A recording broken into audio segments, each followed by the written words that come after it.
I'm 75 and joined the Fire Brigade when I was 20, so that's what, 55 years ago, and I'm still attached to the Fire Brigade. In fact, the comment was made recently that in the days of the horse-drawn fire engines, when the horses had finished their working life, they were sold off to milk carts and coal carts.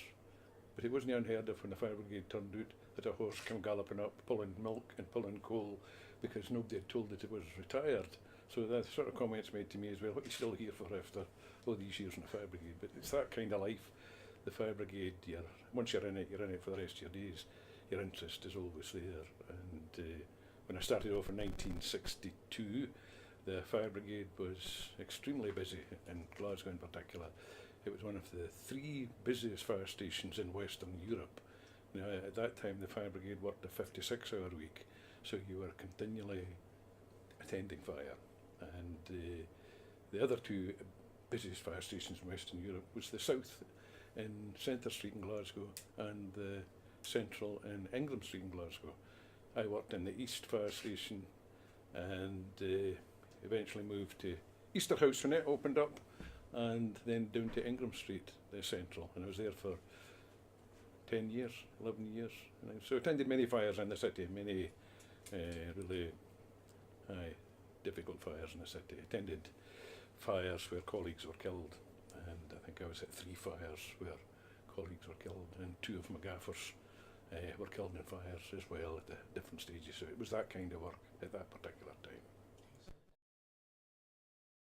I have an interest obviously in the history of the Fire Brigade, and have been allowed to come in through the courtesy of the Fire Brigade to continue archiving and looking at stuff of yesterday. And we do get quite a lot of inquiries from the public wanting to know things of the past that we have got records here. And we have records actually going back to 1674.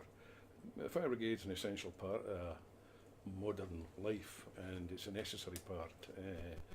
And there is a lot of stories and there's a lot of information which is still to be archived.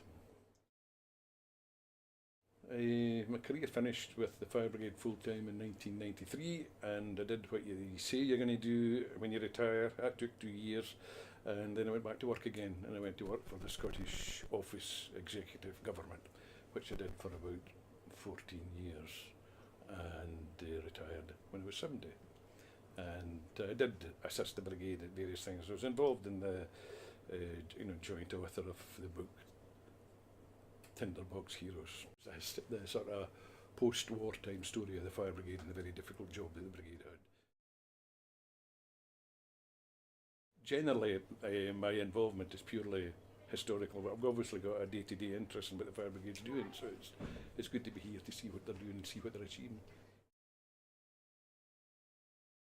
I hadn't really left because I was still involved with them with various events, pubs, suppers and stuff like that. They still kept me involved, and I've still got inquiries coming in. So when the training centre was opened at Cambuslang, the Fire Master of Strathclyde at that time asked if I would come back in and assist in the setting up of the library.